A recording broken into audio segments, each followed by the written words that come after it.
Our commencement speaker this year is a teacher who is a favorite of many in the class of 2018. He has served at Calvin Christian for 2 years in the English department and has previously taught at Kalamazoo Christian and the Van Buren County Jail. In addition to teaching, he directs the fall drama productions at CCHH, including this year's thought-provoking 12 Angry Jurors, and coaches the recently established forensics team. He has an intense love for literature and helping students succeed, as well as crouching in the hallways during lunch to discuss movies.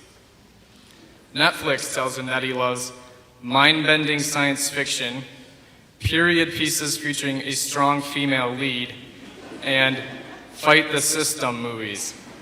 He lives with his wife Sarah and 2 children, Blake and Adele. This man also rekindled a love for reading in many students in our class, including myself, and I know he will continue to do so for classes to come. When he teaches, he not only instructs his students with passion, but comes alongside them to grow and learn together. He's caring, funny, and wise beyond his years. Ladies and gentlemen, it's my pleasure to introduce to you my teacher and friend, Mr. Matt Jewett.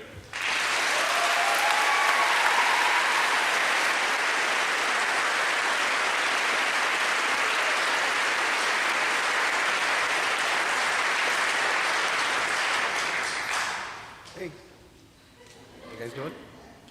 I don't know if I told you this, but I got really excited when all of a sudden you started wearing flannel.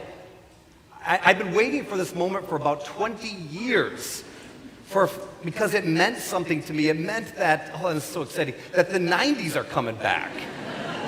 That's me. That's me in the 90s.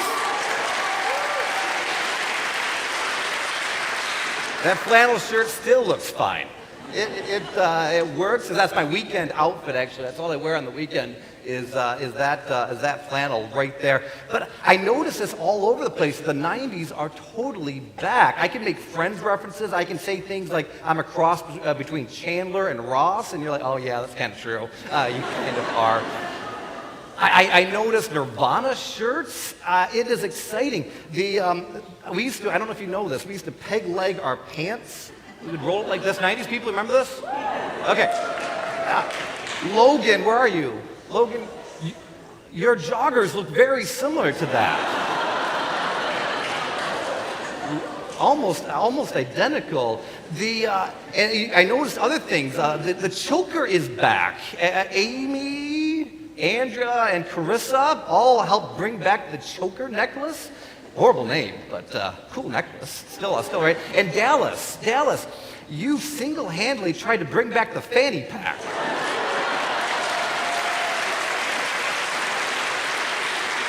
That's a very practical invention. Now, while some of you have collections of records, vinyl is back. Aubrey, I think you have a vinyl collection, right? There's one thing that I don't think will come back because it's really horrible. And that is, I have it right here. This is my visual aid. It's coming. There it is. Wait for it. The cassette tape. I mean, this thing, look how flimsy your music was. Like, you spent $10 to $15 on this. And you didn't know how long your music would last. It wasn't like Spotify or the cloud where your music is just there. This thing could just plain be destroyed. So, for example, it's my junior year. There it is, the cassette. It's my junior year. I'm sitting there in my room listening to one of my favorite cassettes, Boyz II Men, Cooley High Harmony. It's all one word. Cooley High Harmony. And all of a sudden, the unthinkable happens. I should have recognized at the time the slight lowering in quality of, I was going to sing, but I said not to. I just wimped out. The lowering in quality of the vocals, and yet I didn't press stop in time. And so by the time I actually did press stop, a majority of the tape was outside of the cassette. Now, I knew something, and those of you who had cassettes, you know this too. You can take your handy-dandy pencil. You remember this? Wind it right back up. And you would have a good 70% of your music left. But I didn't want that. If I couldn't have a perfect cassette, I wanted no part in it. So I did what any junior who has the maturity of a 3-year-old does. I was thinking about throwing it. I threw it on the ground. And it felt so good. And then I think I stomped on it, too, for good measure. To destroy imperfection. Now, this was a pretty immature response, I'll give you that. But I think I still do this. I think I still do this when who I think I am becomes unraveled. And I think some of us do this too. We have this identity and we put it in something as flimsy as a cassette, and so sometimes it feels like it's not going perfect. And then we just kind of want to throw it on the ground. Now, I want to talk to you about this because I think this is huge, what we put our identity in, and is it as flimsy as a little cassette like this? Now, before the tape becomes unraveled, for many of us, the first 18 to 42 years of our life, I just had a birthday, no big deal. First 42 years of our life is about creating a greatest hits cassette. Now, what a greatest hits cassette used to be was when you would have all of your radio hits on one place. So you would have this, oh, it was wonderful. There wasn't a dud in the whole album. You had everything you wanted in one place. It was wonderful, and yet there was a huge problem with this because sometimes there would be pressure that would come along with the greatest hits. There would be the pressure to measure up. Now, this class, by the way, has excellent greatest hits. This class has done so much. If you think about your accomplishment, you started the first and led the first improv team. You kept forensics going. Thank you for that. Even though your coach struggled, but you kept it going. You worked your tail off on the field and the court, and created the first game that I know of sports ball, which is the only sport I can play, is sports ball. Thank you, though, for letting me play a sport. You did so incredibly much. I have it written down here. Mr. Decker said that your AP Calculus class mastered the separation of variables. I don't know what that means. Like no other. Like no other. You moved me to tears and laughter and some pretty impressive choreographed body spelling with S-U-P-E-R in Mary Poppins. Zach Smith, I don't know if you know this, Zach Smith won a battle royale in Fortnite with only a revolver. True story. True story.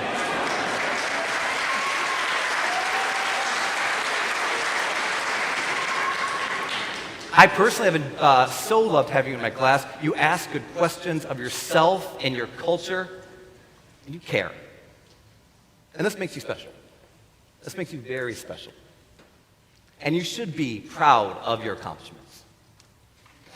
But as I said already, there is the potential problem of the greatest hits, especially when they're put as a standard of our identity. Because we're always trying to get to that next radio hit, the next thing. And there's this pressure of measuring up that I think is really difficult for some of you. In fact, if I could say something blunt about this class I love, it's that some of you have put the standard of your identity and success in something as flimsy as the greatest hits cassette, and it's killing you.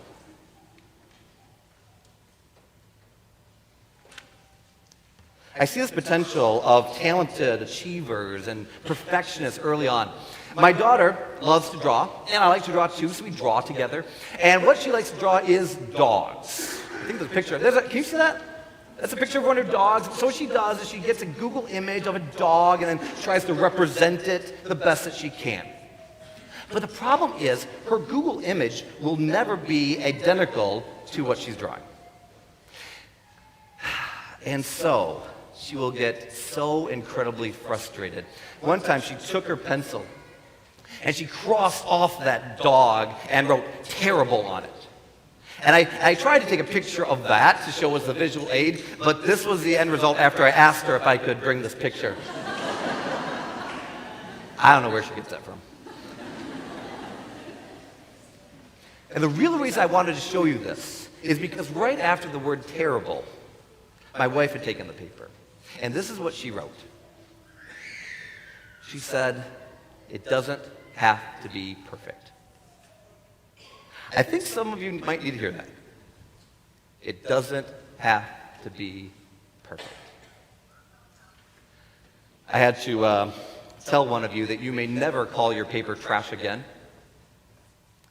I saw the panic and fear in your eyes when you had to write those horrible essays on to get into college. You remember this time. The lineup at my door. There's panic in your eyes because you had to represent your greatest hits in 800 words and you were freaked out. And one of you said, with tears streaming down your eyes, if I don't get into this school, I don't know what I'll do. That's serious. See, there's another side of the greatest hits cassette. And that is the pressure that successful people have. And I would say about this class that you are incredibly successful. But you also had some really rough years. And some of you, this year was a really rough year. I got to unravel myself here. There we go. There we go. Almost there. I broke the tape, how flimsy it was when I was practicing, actually. There we go. This was a really rough year for some of you. You had some things that struggled, that messed up your standard of identity, and they were really, really bad. You didn't get to make the basketball team, or you had an injury that kept you off of the field. You weren't able to be and to have the part in the musical that you so wanted. You couldn't stop an addiction. You didn't even know what you believed anymore. See, all of these things happened this year. You talked to me about them, and they were horrible. But, as one of you said so eloquently in your essay, your last essay for me, we are all beautiful messes. Leonard Cohen, the singer-songwriter, says something quite similar. He says, there's a crack in everything. It actually starts off this way. Forget your perfect offering. Forget your greatest hits cassette. There's a crack in everything. But that's how the light gets through.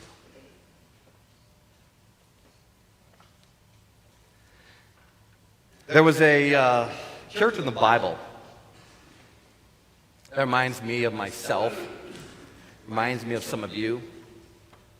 He was good, maybe a little bit of a perfectionist. He followed the rules. He did exactly what was asked of him. Let's see if I can get myself unraveled here. I can totally see myself falling here. There we go. There we go. I got this. I got this. There we are. Just rip it. And he came to Jesus because he knew that he felt like he had lacked something.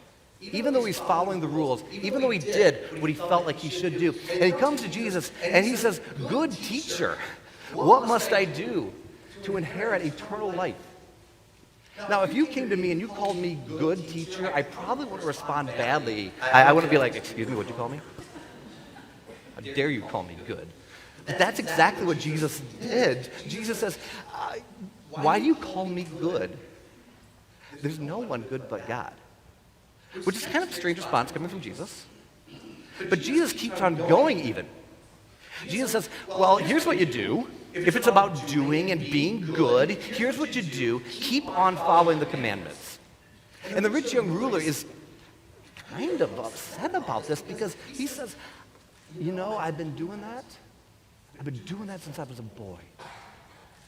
And I was hoping for something more.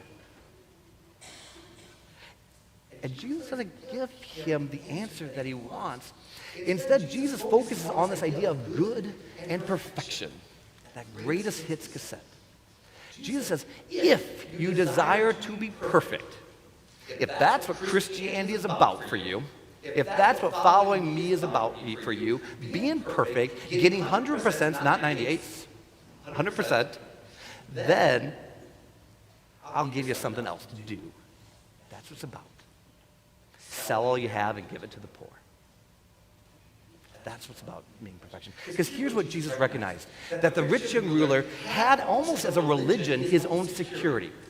It was in his morality. It was in his actions. It was in his riches. It was about keeping secure, keeping a wall so he doesn't have to actually change. But there is some hope. Because the rich young ruler walks away. This doesn't sound like hope, by the way. The rich young ruler walks away a sad man. Another translation actually says, the rich young ruler walks away grieved. And it's in that last word that I think there is some hope. Because if the rich young ruler walks away grieved, that means something has died. That means he's lost something, and maybe it's something that he should lose. His security, his morality in the sense of doing as opposed to being a Christian. And so he walks away with a little bit less. Something is subtracted from him. And I'm wondering if that's the way of spiritual maturity. That sometimes we can focus our identity so much in these things that we try to ignore all of this. The greatest hits versus the mess. And that's not what I want for you. That's not what I want for you at all. See, when I recognize that this tape is not me, that this greatest hits cassette doesn't contain who I am, I can recognize that hidden with Christ in God is a true self, a whole self, a self that doesn't need this greatest hits to perform anymore. You just press pause on it. See, Jesus gives a rich young ruler another way to live. And it's right in the middle of the passage. In fact, only Mark talks about this. It's right there in the middle of the passage. He says, can we turn to the next one? Oh, one more. There we go. Jesus looked on him and loved him. And I'm wondering if this is the answer to the greatest hits type living. To see that look of love. To believe in that look of love. To stop trying to perform for that look of love. And just understand that it's there. Even if you have a lot of this. I wanted Miss D to be able to talk to you. Someone who lives this out. Someone who helped you live this out. And I asked her if she could say a couple words to you. And here's what she said. I think it relates quite well. The seniors are dearly beloved by God and me. I pray they will always know that they can come to God just as they are. He will be waiting. I hope they know the peace that comes from not living in fear, but in the light of God's word.